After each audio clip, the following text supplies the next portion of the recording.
We are continuing with the halachot of Lashon Hara. We're in the category, we're continuing the section that discusses the if someone even is being pressured about to say over Lashon Hara Rechilut, it's still not allowed. So we spoke about a few examples yesterday. The fourth category today, if one is threatened with bodily harm, if he does not disclose Rechilut, for example, Reuven will physically assault Levi if he doesn't reveal what Shimon said about him.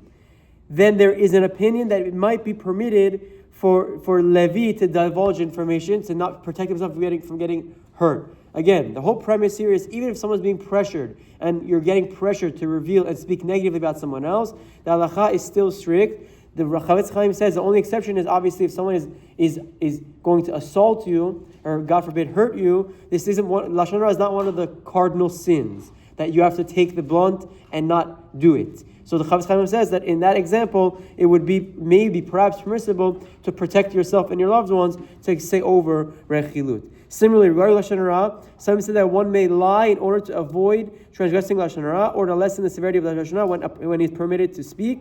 Others say that it's only applies to Rechilut for the sake of keeping peace between two people. So again, we discussed and we spoke a few times about bending the truth in order to avoid Lashon Hara, and we see that the Chachamim are lenient. Usually lying is very, very against our religion. We don't lie, we try to avoid lying at all costs. The exception to the rule is when you're trying to bring peace and harmony between husband and wife, between two Jews, whatever it is, then the Chachamim enabled or allowed white lies to permit and bring camaraderie amongst the Jewish people. Now, category number 7 of different misconceptions is even to a father or rabbi.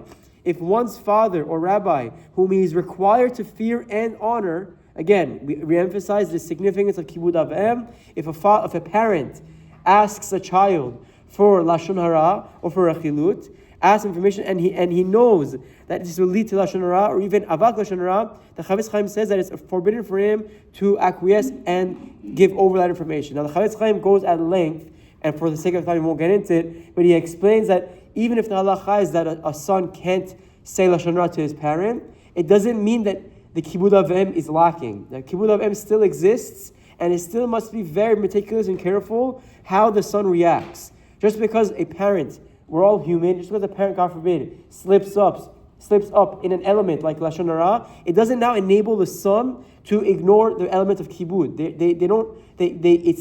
It's not independent of one another.